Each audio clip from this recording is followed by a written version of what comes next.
네, 안녕하십니까. 주식 전략 담당하고 있는 이재만이라고 합니다.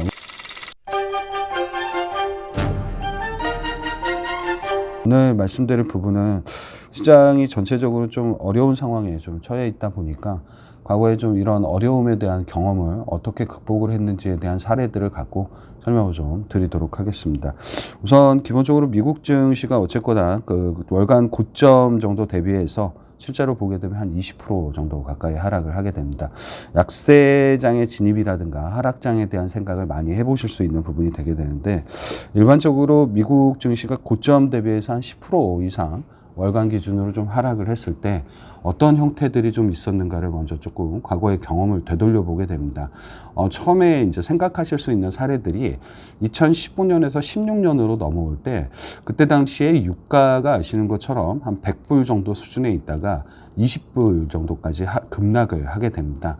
이 과정에서 나타났던 게 아시는 것처럼 뭐 디플레이션 우려, 경기 하강 우려, 그리고 지금처럼 흔히 얘기하는 에너지 기업들을 중심으로 한 디폴트 리스크의 확대, 이런 것들이 있었던 시점이기도 했습니다. 또 한 번 S&P 500 지수가 고점 대비 한 10% 이상을 하락을 했을 때가 2018년에도 경험을 좀 갖고 있습니다.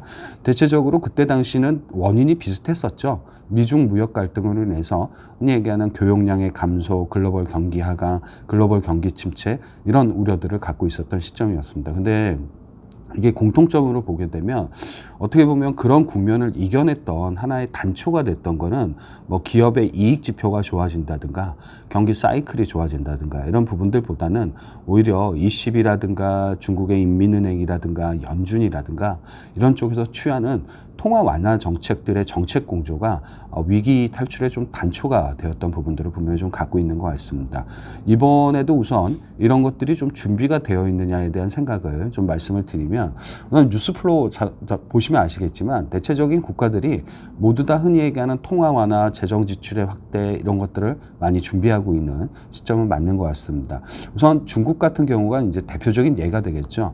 근본에 코로나19 발생의 근원지기도 했고 발원지기도 했던 중국 같은 경우는 1분기 경제 성장률이 굳이 수치로 나열을 하지 않더라도 PMI 제조업 지수라든가 이런 걸 보시게 되면 굉장히 급하강할 가능성은 충분히 좀 있는 것 같습니다. 근데 중국은 아시는 것처럼 이 목표 경제 성장률을 갖고 있는 국가이기도 합니다. 그러다 보니까 과거에도 목표 경제 성장률이라는 부분이 꺾이게 되면 실질적으로 재정 지출이 굉장히 급격하게 늘어나는 트렌드를 가졌다는 부분을 좀 갖고 있는 것 같습니다.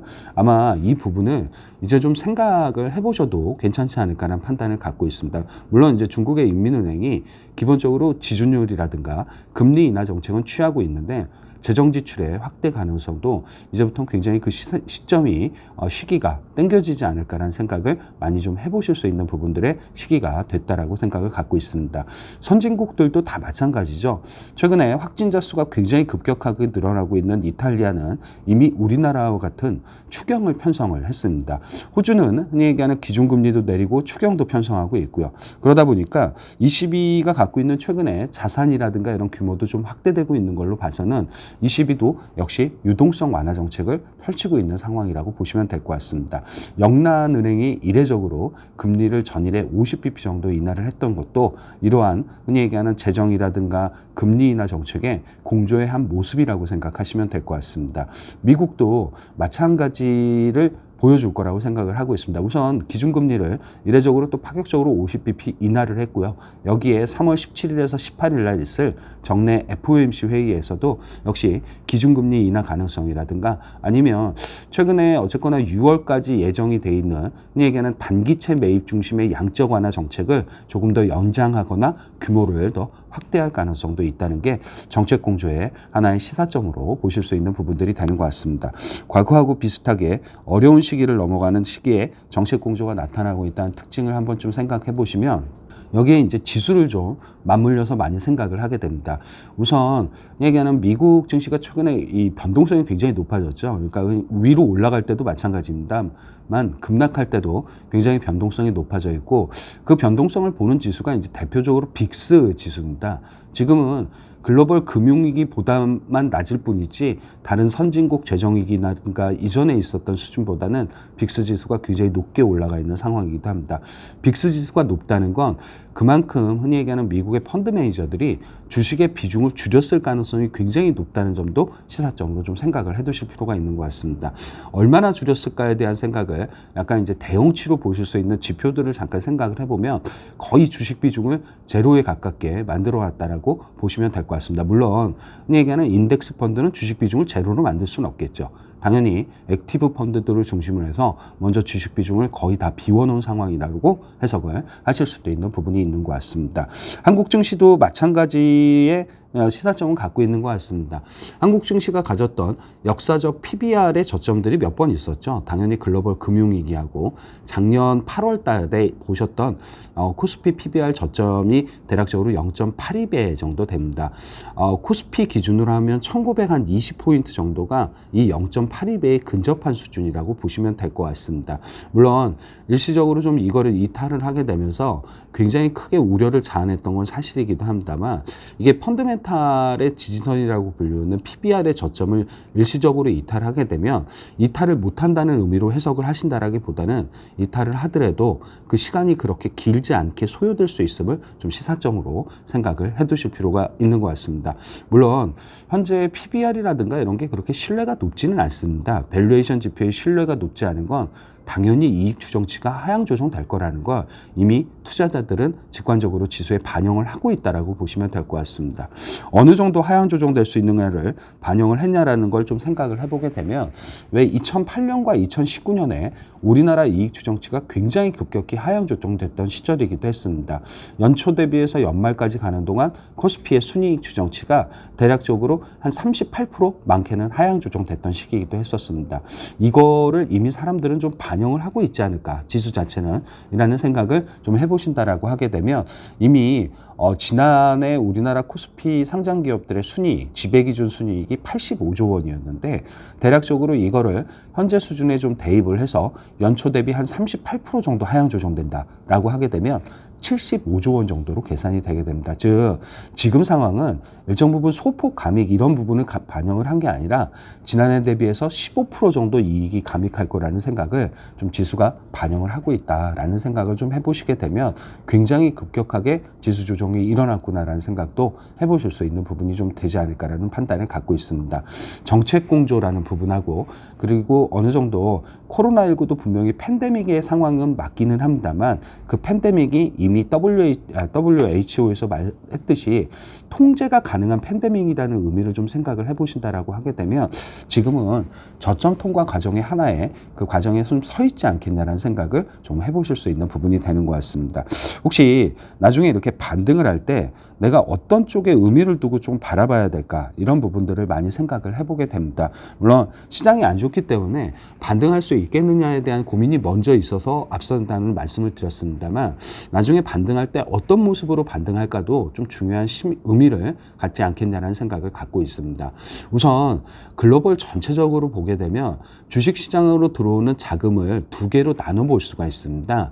잘 아시는 것처럼 흔히 우리가 얘기하는 인덱스, 패시브형이라고 불리우는 지수 추종형이 하나가 있고요. 또 다른 하나는 액티브형이라고 불리우는 약간 종목 추정형, 어떻게 보게 되면 주식형 펀드로 성격은 구분이 가능할 것 같습니다. 요즘에 변한 것 중에 하나가 뭐냐라고 물어본다라고 하게 되면 이게 그 흔히 얘기하는 코로나19 때문에 변했다 이런 의미가 아니고 굉장히 트렌디하게 오랜 시간부터 변하고 있었던 것 중에 하나가 선진국이나 신흥국 모두 다 액티브 펀드에 흔히 얘기하는 영향력은 많이 축소가 되게 됩니다. 영향력이 축소가 됐다는 건 그만큼 자금이 계속 빠져나가고 있다는 말씀이고요. 오히려 인덱스, 패시브 이런 쪽의 펀드는 굉장히 자금이 많이 유입이 되고 있죠. 영향력은 오히려 패시브라든가 인덱스형 펀드들이 훨씬 더 강화됐다라고 보시면 될 것 같습니다. 이 패시브하고 인덱스 펀드는 굉장히 기계적인 펀드들입니다. 흔히 얘기하는 PER이 낮고 PBR이 낮고 낙폭과대 주니까 사고 이거는 정성적인 평가를 하는 액티브 펀드들의 몫이고요. 인덱스 펀드들의 몫은 자금이 유입되면 시가총액 순서대로 산다는 게 그 의미를 갖게 됩니다. 그래서 기계적이라고 불리우는 얘기도 많이 드리는 편이기도 하고요. 그러면 나중에 이 기계적인 펀드들인 인덱스, 패시브 이런 쪽들이 다시 주식시장에 유입이 된다면 누구를 사겠냐라고 물어보면 일반적으로 그냥 초대형주를 중심으로 해서 지수가 또는 반등을 할 수 있다는 생각도 한 번쯤은 같이 해보실 수 있는 부분이 되는 것 같습니다. 그래서 최근에 왜 미국 증시에서 시가총액 1위부터 5위까지의 기업이 있죠. 잘 아시는 애플이라든가 마이크로소프트라든가 구글이라든가 아마존이라든가 페이스북 이런 기업들이 미국에서 시가총액 5위 안에 들어가는 5개의 기업입니다. 이 기업들의 전체 시가총액 합산을 계산을 해보게 되면 물론 최근에 좀 빠지긴 했습니다만 그래도 한 4조 8천억 달러 정도 됩니다. 반면에 시가총액 6위에서 10위 기업들 어떻게 보게 되면 대형 기업들이긴 한데 약간 시대의 성장주라든가 이런 쪽하고는 조금 거리가 있는 기업들이 되겠죠. 이런 기업들은 시가총액이 1조 9천억 달러 정도 됩니다. 그러면 이렇게 대비해서 좀 비율을 계산을 해보면 단순하게 한 2.6배 정도 시가총액 1위에서 5위까지의 기업들이 시총이 더 높은 거죠. 물론 이게 역사적 이미 고점을 다 넘어버리고 3년 연속 사상 최고치를 경신하고 있습니다. 어떻게 보면 인덱스나 패시브형 펀드의 힘이 굉장히 커지면서 생길 수 있는 하나의 변화의 모습이다라는 생각을 가져가 보실 수 있는 부분이 되는 것 같습니다. 대신 이거를 우리나라 쪽에서 좀 생각을 해볼 때는 과연 저 미국에서 시가총액 1위부터 5위까지 기업이 성장을 하는데 어떤 수혜를 우리나라는 받았을까? 이런 것도 한번 생각해 보실 필요가 있겠죠. 물론 해당 기업들은 매출도 굉장히 크게 성장을 했습니다. 2012년 대비 현재까지 미국의 시가총액 1위에서 5위까지의 기업의 합산 매출 규모는 2012년 대비해서 한 3배 정도 성장을 했고요. 시가총액은 4배 정도 성장을 했습니다. 근데 우리에게 수혜를 줬던 게 뭐냐라는 건 결과적으로 이들 기업들이 하는 투자에 의해서 굉장히 수혜를 많이 본 거죠. 투자는 같은 기간 대비해서 6배 정도 성장을 했다는 특성을 갖고 있는 것 같습니다. 한국은 아무래도 어쩔 수 없이 불가피하게 이런 기업들의 투자 성장에 많이 의존을 했다는 것과 수혜를 많이 봤다라는 부분을 조금은 해석을 해보실 수 있는 부분도 되지 않을까 생각을 갖고 있습니다. 올해 미국에서 시가총액 1위에서 5위까지 기업은 그럼 얼마나 투자를 늘리겠느냐에 대한 생각도 조금 불가피하게 해보실 필요가 있는 거죠. 현재 보시게 되면 미국에서 시가총액 1위에서 5위까지 기업은 올해 투자 증가율이라고 불리우는 캐피탈 익스펜디처라고 불리우는 캐펙스가 대략적으로 지난해 대비 30% 정도 증가할 거라고 보고 있습니다. S&P 500 전체 기업들의 투자 증가율이 대략 지난해 대비 3% 정도 늘어나는 거니까 굉장히 크게 급속도로 투자를 늘릴 수 있는 가능성이 높지 않겠냐는 생각을 분명히 좀 해보실 수 있는 부분이 되는 것 같습니다. 코로나19로 인해서 이 생각까지는 좀 미치기가 어려울 수 있다 하더라도 실제로 이들 기업들의 투자는 대부분 다 데이터 센터라든가 온라인 기반을 한 투자이기 때문에 그렇게 투자가 진척 가능성이 느리진 않을 거다라는 생각도 한 번쯤은 좀 해보실 수 있는 게 과거에 좀 다른 주도 산업들과의 또 다른 차별점이라고 보실 수 있는 부분이 되는 것 같습니다. 어떻게 보면 답이 굉장히 뻔하고 결론이 뻔할 수 있는 얘기긴 합니다만 아직까지 국내 IT, 반도체를 중심으로 한 IT 하드웨어가 여전히 어떻게 보면 주도주의 역할을 할 거고 그 주도주의 역할이 끝나지 않았다는 점을 아직까지는 좀 시사점으로 갖고 있다는 생각을 해보실 수 있는 부분이 되는 것 같습니다. 한편으로 좀 생각을 해보실 수 있는 게 그러면 이런 것들에 대한 경험이 있을까라는 생각을 많이 좀 해보게는 됩니다. 지난해도 우리나라 지수가 어려웠습니다. 만만치 않은 시장이었고 쉽지 않은 무역 분쟁으로 인해서 굉장히 어려움을 경험을 했습니다. 근데 지난해를 좀 생각을 해보면 그러면 위기 탈출을 했던 그 시발점이 뭐였는가를 한번 생각해 보게 됩니다. 물론 뭐 정책이라든가 이런 부분들도 아까 모두에 말씀을 드렸습니다만 주식시장을 좀 놓고 생각을 해보면 작년 2019년 5월에 흔히 얘기하는 위기의 근원지였던 미중 무역 분쟁의 그 위기 근원지는 미국이 되겠죠. 미국에서 가장 먼저 저점을 형성을 하고 탈피를 한 업종이 하나 있습니다. 2019년 5월에 미국의 IT 하드웨어, 즉 애플을 중심으로 한 IT 하드웨어가 딱 그 역할을 했다라고 보시면 될 것 같습니다. 우리나라 2019년 5월을 한번 복귀해 보신다라고 하면 그때 삼성전자가 종가 기준으로 저점을 찍고 반등을 하기 시작을 했던 특성도 갖고 있습니다. 물론 우리나라 코스피 지수의 종가의 저점은 당시에 8월 달이었죠. 어떻게 보게 되면 누가 먼저 저점을 형성하고 탈피하는 그 선봉장이 누구냐가 굉장히 좀 중요한 그래서 의미를 갖는다라고 보시면 될 것 같습니다. 근본 위기의 발원지는 코로나19이기 때문에 중국이라고 보시면 될 것 같습니다. 최근에 물론 뭐 중국 증시도 이래저래 변동성도 높고 어떻게 보게 되면 썩 좋지는 않죠. 그나마 그래도 중국에서 나름대로 흔히 얘기하는 신고가 비중이라든가 이런 게 늘어나는 쪽의 섹터가 뭐냐라는 걸 보게 되면 두 개의 섹터죠. 하나가 테크 섹터고 다른 하나가 헬스케어입니다. 물론 헬스케어는 아무래도 좀 지금과 같은 시장에서는 좀 부각이 될 수밖에 없겠죠. 흔히 얘기하는 방어주의 역할도 해줄 수 있고 지금과 같은 때 신약 개발, 진단약 이런 것들의 개발 가능성이 있는 쪽이 당연히 이런 쪽이기 때문에 부각이 됩니다. 근데 테크는 또 의외로 그런 쪽하고도 연관성이 많이 없기는 한데도 불구하고 같이 좀 부각이 되고 있다는 건 여전히 테크가 이번 저점을 돌파하는데 가장 주도적인 역할을 해줄 거라는 생각을 한 번쯤은 해보실 수 있는 부분이 되지 않을까 생각을 갖고 있습니다. 여기서 많은 생각을 하실 수 있는 부분 중에 하나를 제가 이렇게 집약해서 좀 말씀을 드린다라고 하게 되면 왜 과거에도 우리가 어려움이 있었고 그거를 벗어나는 국면들이 있었습니다. 그러면 그 어려움을 벗어나는 국면들에서 흔히 얘기하는 예를 들면 뭐 유가라든가 이런 게 급락을 했던 시점들도 굉장히 어려웠던 시점이었겠죠. 근데 유가가 급락한 이후에 그 이후에 반등을 할 때 그러면 누가 또 주도를 했는가를 한편적으로는 특성을 좀 알아볼 수도 있는 부분이 되는 것 같습니다. 제가 유가의 저점은 두 개를 마련을 했습니다. 하나는 2008년 12월입니다. 글로벌 금융위기 때죠. WTI가 당연히 배럴당 20불 중반대까지 떨어졌던 시점입니다. 또 하나의 사례가 2016년 2월의 사례입니다. 똑같이 WTI가 배럴당 20불 중반대까지 떨어졌던 시점입니다. 물론 단기적으로 보게 되면 앞단에서 유가가 급락하면서 뒤로 오게 되면서 유가가 반등을 할 때 한 1, 2개월 정도는 당연히 우리가 얘기하는 전통 시클리컬이라고 불리우는 철강, 화학, 그리고 뭐 상사, 기계 이런 쪽들이 굉장히 좋기는 했습니다. 근데 이거는 시간이 굉장히 짧았죠. 1, 2개월 정도니까. 대신 오히려 제 생각에는 이런 때 나타나는 장기적인 특징 중에 하나가 뭐냐면 대부분 다 유가가 급락했다는 건 경기가 굉장히 침체될 우려를 보였다는 거고 뭔가 크레딧 리스크가 굉장히 상승을 했기 때문에 나타나는 결과물로 보실 수 있는 것 같습니다.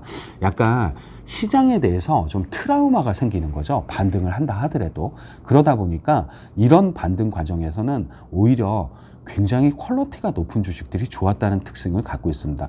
퀄리티가 높다는 게 어떤 의미냐면 아주 단순하게 생각하시면 됩니다.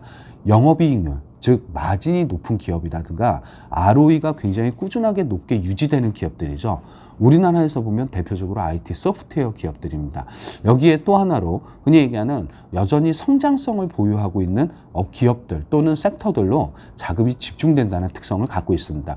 우리나라에서 성장이라고 할 수 있는 섹터가 좀 유일하게 좀 국한이 돼 있죠. 대부분 다 반도체를 필두로 한 IT고 그러다 보니까 유가 급락 이후에 장기적으로 퍼포먼스가 좋았던 건 오히려 반도체기도 했다는 특성을 분명히 좀 갖고 있는 것 같습니다. 물론 당연히 이제 성장성을 보유한 헬스케어라든가 이런 부분들도 여기에 같이 포함이 된다는 특징들을 좀 기억을 해두실 필요가 있는 것 같습니다. 위기 이후의 반등 국면에서는 낙폭과대주를 찾는 거는 단기적인 역할론으로 좀 생각을 하신다라고 하게 되면 좀 중장기적으로 생각을 하실 땐 퀄리티가 굉장히 높은 주식들, 말씀드렸던 이익률이 높거나 성장성을 갖고 있는 이런 섹터들로 좀 집중하시는 게 맞지 않을까라는 기본적인 생각을 갖고 있고 그리고 조금 준비를 하시고 대응하는 전략 안에서는 얘기하는 중소형주 쪽보다는 먼저 대형주 쪽을 준비하시는 전략이 조금 더 맞지 않을까라는 생각을 갖고 있습니다. 제가 오늘 전체적으로 좀 설명드릴 부분은 여기까지였습니다. 이상 마치도록 하겠습니다. 감사합니다.